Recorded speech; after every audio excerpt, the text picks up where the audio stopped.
এই যে ছোট ছোট জিনিসগুলো দেখছেন এগুলো হলো ট্রাফলস। এই ট্রাফলসগুলো দেখতে একেবারে ছোট ছোট আলুর মতো, কিন্তু এগুলোকে সাধারণ আলুর মতো ভাবলে হবে না। এই জিনিসগুলো গোটা ওয়ার্ল্ডের মধ্যে শুধুমাত্র হাতে গোনা কয়েকটি জায়গায় পাওয়া যায়। এই ট্রাফলসগুলো দিয়ে উন্নত মানের লিকুইড চকলেট তৈরি করার জন্য ব্যবহার করা হয়। তার সাথে সাথে 5 স্টার হোটেল এবং ফ্যান্সি রেস্টুরেন্টগুলোতে রান্না করে খাওয়া হয়। এই ট্রাফলস এতটাই রেয়ার যে পৃথিবীতে 99% রেস্টুরেন্টে পাওয়া যায় না, শুধুমাত্র হাতে গোনা কয়েকটি 5 স্টার হোটেল অথবা ফ্যান্সি রেস্টুরেন্ট ছাড়া। আর সেই কারণেই এগুলো অলমোস্ট এক্সপেন্সিভ প্রাইসে বিক্রি হয়ে যায়। 19 শতকের দিকে এই ট্রাফলসগুলো বড় বড় জঙ্গল এবং পাহাড়ি অঞ্চল থেকে হারভেস্ট করে নিয়ে আসা হতো, স্পেশালিভাবে কোথাও চাষ করা হতো না। তাছাড়াও এই ট্রাফলসগুলো কিভাবে ফার্মিং করতে হয় সেটাও মানুষ জানতো না। কিন্তু অনেক রিসার্চের পর বর্তমান সময়ে পৃথিবীর সামান্য কিছু জায়গায় এই ট্রাফলস ফার্মিং করা হচ্ছে। তাছাড়াও এগুলোর ফার্মিং প্রসেস এতটাই অদ্ভুত যা জানলে আপনি রীতিমতো অবাক হয়ে যেতে পারেন। হয়তো আপনি আপনার জীবনে কোনোদিনও শোনেননি যে এইভাবেও কোনো কিছু ফার্মিং করতে হয়। অবশ্যই এই ভিডিওতে আপনাদেরকে সমস্ত রকমের ইনফরমেশন দিয়ে দেওয়া হবে, সেই জন্য ভিডিওটিকে একদম শেষ পর্যন্ত দেখতে হবে, তাহলে অনেক ইম্পর্টেন্ট ইনফরমেশন পেয়ে যাবেন। এই ট্রাফলসগুলোর আরও একটি অদ্ভুত ব্যাপার আছে, আর সেটি হলো এগুলো ফার্মিং করার পর হারভেস্ট করার জন্য কুকুরের সাহায্য নেওয়া হয়, কারণ আসলে এগুলো মাটির তলায় তৈরি হয়, কিন্তু অ্যাভেলেবেল পরিমাণে হয় না। সেই কারণে মাটির তলায় কোথায় হয় সেইগুলো আইডেন্টিফাই করতে অনেক অসুবিধা হয়, আর সেই কারণেই এই ধরনের কুকুরের সাহায্য নেওয়া হয়। এই কুকুরগুলো এক্স্যাক্ট লোকেশন বলে দিতে পারে, তারপর সেখান থেকে সেইগুলোকে হারভেস্ট করে নেওয়া হয়। কোথাও কোথাও এই ট্রাফলসগুলোকে অলমোস্ট এক্সপেন্সিভ মাশরুম বলা হয়, কারণ এই ট্রাফলস ফার্মিং করার জন্য মাশরুমের বীজ ব্যবহার করা হয়। যাই হোক, এই ট্রাফলসগুলোকে ব্ল্যাক ডায়মন্ড বলা হয়, কারণ এগুলোর প্রাইস ডায়মন্ডের থেকে কম নয়।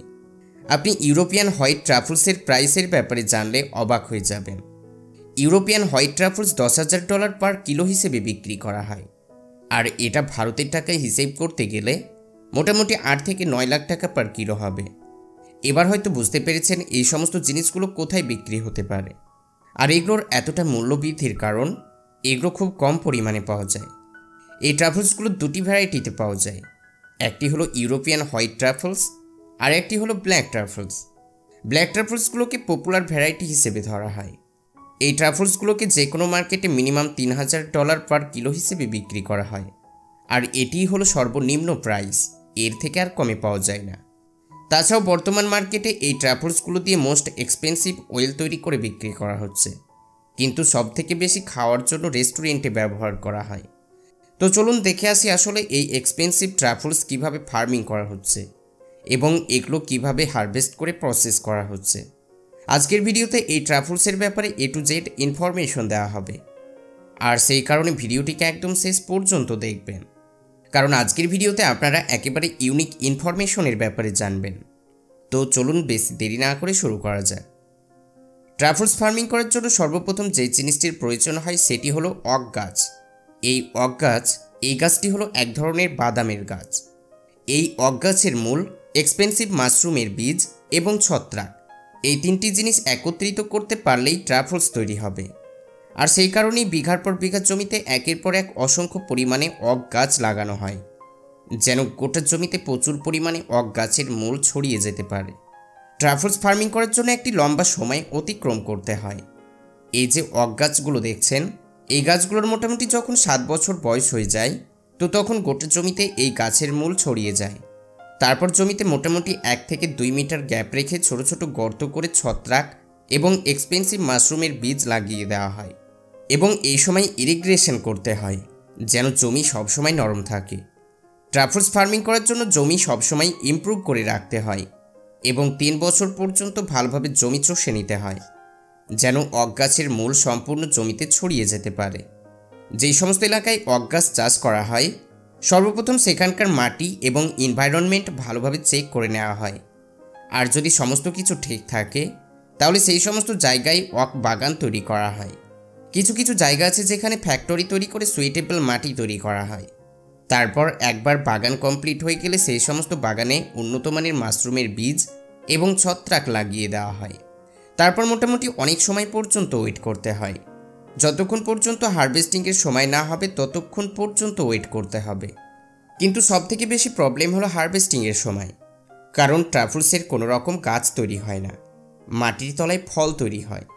আর সেই কারণেই আইডেন্টিফাই করা অনেক মুশকিল হয়ে যায় এবং হারভেস্ট করতেও অনেকটা সময় লেগে যায়। আর সেই কারণে তারা কুকুরের সাহায্য নেয়। ট্রাফলস হারভেস্ট করার জন্য সর্বপ্রথম বাগানের মধ্যে কুকুর নিয়ে আসা হয়। অনেক জায়গায় শুকুর দিয়েও একই কাজ করানো হয়। যাই হোক, এই সমস্ত কুকুরগুলোকে একবার ট্রাফলসের স্মেল দিয়ে দেওয়ার পর ওই সমস্ত কুকুরগুলো জমির সমস্ত ট্রাফলস খুঁজে বের করে দেয়। এইভাবে তারা বাগানের জমিতে ছুটে ছুটে গিয়ে যে সমস্ত জায়গাগুলোতে ট্রাফলস তৈরি হয়েছে সেই সমস্ত জায়গাগুলো চিহ্নিত করে দেয়। তারপর সেই সমস্ত জায়গাগুলো থেকে ওয়ার্কাররা ট্রাফলস হারভেস্ট করে নেয়। এইভাবে গোটা বাগানের ট্রাফলস হারভেস্ট করতে মোটামুটি 2 থেকে 3 সপ্তাহ সময় লেগে যায়। এই যে ছোট্ট কালো কালারের আলুর মতো দেখছেন, আসলে এগুলোই ট্রাফলস। আর এগুলো মার্কেটে এক্সপেন্সিভ প্রাইসে বিক্রি হয়ে যাচ্ছে।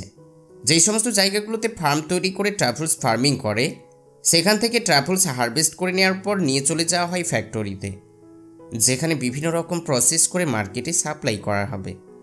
এই সমস্ত ফ্যাক্টরিতে সর্বপ্রথম ট্রাফলসগুলোকে ভালোভাবে পরিষ্কার করে নেওয়া হয়। তার জন্য তারা 2 থেকে 3 বার হাই স্পিড ওয়াটারের সাহায্যে পরিষ্কার করে নেয়। এবং যদি কোনো ট্রাফলস অনেক দিনের পুরনো হয় তাহলে সেগুলো ব্রাশ দিয়ে পরিষ্কার করে নেওয়া হয় এবং সেগুলো খুব যত্ন করে প্রসেস করতে হয়। কিছু কিছু ফ্যাক্টরি আছে যেখানে লিকুইড চকলেট তৈরি করার জন্য ফ্যাক্টরিতেই প্রসেস করে চকলেট ফ্যাক্টরিতে পাঠিয়ে দেওয়া হয়। আর যেগুলো রেস্টুরেন্টে রান্না করে বিক্রি করা হবে সেগুলোকে উন্নত মানের প্যাকেটে প্যাক করে ফ্যান্সি রেস্টুরেন্টগুলোতে পাঠিয়ে দেওয়া হয়। সত্যি বলতে গেলে এই ট্রাফলস এতটাই হাই প্রাইসে বিক্রি হয়ে যায় যা সাধারণ মানুষের নাগালের বাইরে থেকে যায়। অনেক জায়গায় দেখতে পাওয়া যায় যেমন করে আলু সিদ্ধ করে খাওয়া হয় অথবা রোস্ট করে খাওয়া হয়, ঠিক একই রকমভাবে এই ট্রাফলসগুলোকেও সিদ্ধ করে এবং রোস্ট করে খাওয়া হচ্ছে। বর্তমান সময়ে পৃথিবীতে হাতে গোনা কয়েকটি জায়গায় এই ট্রাফলস ফার্মিং করতে দেখা যাচ্ছে।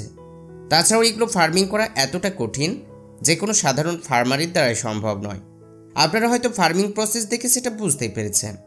আর এই ট্রাফলস প্রসেস করার জন্য তারা কেমন করে সেফটি অবলম্বন করছে সেটাও হয়তো বুঝতে পেরেছেন। আজ এই পর্যন্তই। পরের কোনো ভিডিওতে ওক গাছ ফার্মিংয়ের ব্যাপারে ইনফরমেশন দেওয়া হবে। প্রথমেই বললাম যে ওক গাছ এক ধরনের বাদাম গাছ, আসলে সেই বাদামের ব্যাপারেই ইনফরমেশন দেওয়া হবে। আর সেই সমস্ত ইনফরমেশন জানার জন্য চ্যানেলটিকে সাবস্ক্রাইব করে রাখবেন। তো বন্ধুরা, এই এক্সপেন্সিভ ট্রাফলসের ব্যাপারে জেনে কেমন লেগেছে অবশ্যই নিচে কমেন্ট করে জানান। আর ভিডিও যদি ভালো লাগে তাহলে বন্ধুদের সঙ্গে শেয়ার করুন এবং লাইক করতে ভুলবেন না। আজ এই পর্যন্তই। আবারও দেখা হবে নতুন কোনো ইন্টারেস্টিং ভিডিওর সাথে। ততক্ষণ পর্যন্ত ভালো থাকবেন। ভিডিওটি সম্পূর্ণ দেখার জন্য অসংখ্য ধন্যবাদ।